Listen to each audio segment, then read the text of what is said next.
ನಮಸ್ತೆ ಎಲ್ರಿಗೂ, welcome back to my YouTube channel. I hope ಎಲ್ಲರೂ ಚೆನ್ನಾಗಿದ್ದೀರಾ ಅಂತ ಅಂದ್ಕೊಂಡಿದ್ದೀನಿ. ನಾನು ಕೂಡ ತುಂಬ ಚೆನ್ನಾಗಿದ್ದೀನಿ. ವಿಡಿಯೋದಲ್ಲಿ ಏನಾದರೂ ತಪ್ಪಾಗಿದ್ರೆ ಅಥವಾ ನಾನು ತಪ್ಪಾಗಿ ಮಾತಾಡಿದರೆ ಕ್ಷಮಿಸ್ಬಿಡಿ. ಸೊ ನನ್ನ ಮನೆಗೆ ನಾನು ಮಾಡ್ಕೊತಾ ಇರೋದು ಸಾಂಬಾರು ಪೌಡರು. ಸೊ ಯಾವ ರೀತಿ ಮಾಡ್ತೀನಿ ಅಂತ ನಿಮ್ಮ ಜೊತೆ ಶೇರ್ ಮಾಡ್ತೀನಿ. ಒಲೆನ ಹೊರಗಡೆ ತೊಗೊಂಬಂದು ಉರಿತಾ ಇದ್ದೀನಿ, ಯಾಕಂದರೆ ಒಳಗಡೆ ಸ್ವಲ್ಪ ಘಾಟ್ ಆಗ್ಬೋದು ಮೆಣಸಿನ್ಕಾಯಿ ಉರಿಬೇಕಾದ್ರೆ ಅನ್ನೋ ಕಾರಣಕ್ಕೆ. ಮತ್ತು ಆಮೇಲೆ ಗ್ಯಾಸು ಅಷ್ಟೇ ಒಳಗಡೆ ಇದ್ರೆ ಸ್ವಲ್ಪ ಫುಲ್ ಹೀಟ್ ಆಗುತ್ತೆ ಅಂದ್ಬಿಟ್ಟು ಹೊರಗಡೆ ಇಟ್ಕೊಂಡು ಉರಿತಾ ಇದ್ದೀವಿ. ನಮ್ಮ ಅತ್ತೆ ಸ್ವಲ್ಪ ದೆನ್ನಿಕ್ಕೂ ಉರಿಬೇಕಾದ್ರೆ ಎಣ್ಣೆ ಹಾಕ್ತಾರೆ, ಅವರೇ ಮಾಡ್ತಾ ಇರೋದು. ನಾನು ವೀಡಿಯೋ ಮಾಡ್ತಾಯಿದ್ದೆ, ನನ್ನೇ ಮಾಡು ಅಂದರು. ಸೊ ನೀವೇ ಮಾಡಿ, ನಾನು ವೀಡಿಯೋ ಮಾಡ್ತೀನಿ ಅಂದೆ. ನಾನಿಲ್ಲಿ 2 kg ಧನ್ಯದ ಅಳತೆಯಲ್ಲಿ ಮಾಡ್ತಾ ಇರೋದು. 2 kg ಧನ್ಯಕ್ಕೆ ಎಲ್ಲ ಕಾಳುಗಳ್ನೂ ಅರ್ಧ kg ಹಾಕಬೇಕು. ಫಸ್ಟು ಧನ್ಯನ ಹುರ್ಕೋಬೇಕು. ಮೇಯ್ನು ಹದ ನೋಡಿಕೊಂಡು ಸೀಸ್ಬಾರ್ದು. ಆದಷ್ಟು ಹಳೆ ಬಾಣಲಿಲಿ ಹುರಿದ್ರೆ ಬೇಗ ಆಗುತ್ತೆ. ಸೊ ನಮ್ಮದು ಸ್ವಲ್ಪ ಹಳೆ ಬಾಣಲಿ ಕಟ್ಟಾಗಿ ಚೆನ್ನಾಗಿರಲಿಲ್ಲ, ಸೊ ಅದಕ್ಕೆ ಹೊಸ ಬಾಣಲಿ ಇಟ್ಟೆ ಮಾಡ್ತಾಯಿದ್ವಿ. ಹಳೆ ಬಾಣಲಿ ಆದರೆ ಬೇಗ ಆಗುತ್ತೆ, ಇದರಲ್ಲಿ ಸ್ವಲ್ಪ ನಿಧಾನ ಆಗುತ್ತೆ. ಮತ್ತು ಇದಕ್ಕೆ ಏನೇನು ಬೇಕು ಅಂದರೆ ಅರ್ಧ ಕೆ ಜಿ ಆಗುವಷ್ಟು ಅಕ್ಕಿ ಹುರಿತಾ ಇದ್ದಾರೆ. ಎಷ್ಟು ಬೇಕೋ ಅಷ್ಟು ಹಾಕ್ಕೊಂಡು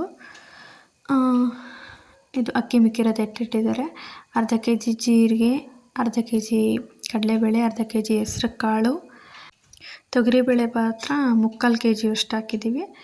ಆಮೇಲೆ 2 ಪ್ಯಾಕೆಟ್ ಅಂದರೆ 200 ಗ್ರಾಮ್ ಮೆಣಸು, 200 ಗ್ರಾಮ್ ಸಾಸಿವೆ ಮತ್ತು 200 ಗ್ರಾಮ್ ಮೆಂತ್ಯ, 1 ಪ್ಯಾಕೆಟ್ ಅಂದರೆ 100 ಗ್ರಾಮ್ ಗಸಗಸೆ ಹಾಕಿದ್ದೀವಿ.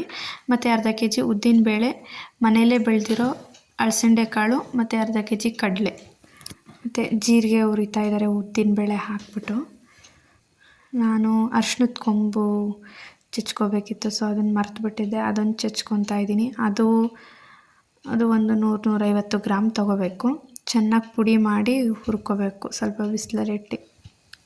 ಸುಮಾರಿಗೆ ಎಷ್ಟಾಗುತ್ತೋ ಅಷ್ಟು ಸಣ್ಣದಾಗಿ ಈ ಥರ ಚಚ್ಚಿ ಮಡಿಕೋಬೇಕು ಅರಿಶಿಣದ ಕೊಂಬನ್ನ.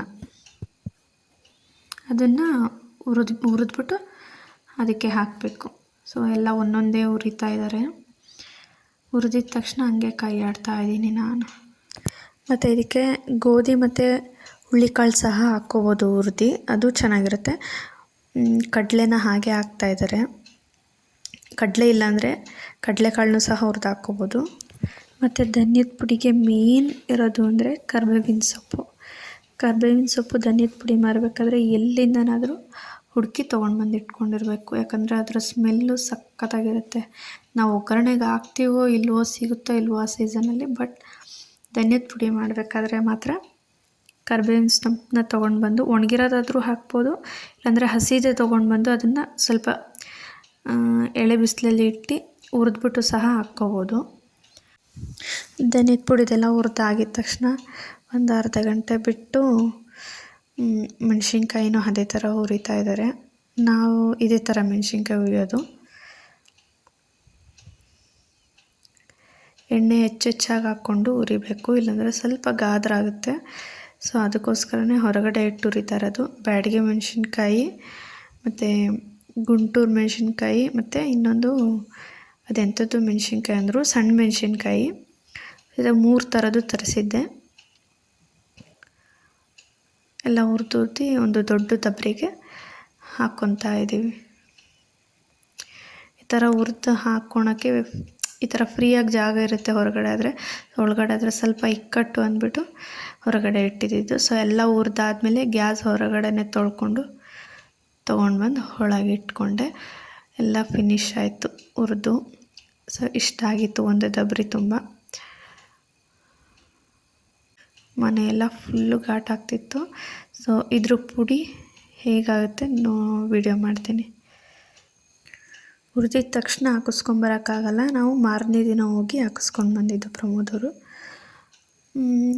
ಹೋಗ್ಬೇಕಾದ್ರೂ ಅಷ್ಟೇ ಸ್ವಲ್ಪ ಬಿಸಿಲಿಗಿಟ್ಟು ಕೊಟ್ಟು ಕಳಿಸಿದ್ದೆ. ಚೆನ್ನಾಗಾಗಿತ್ತು,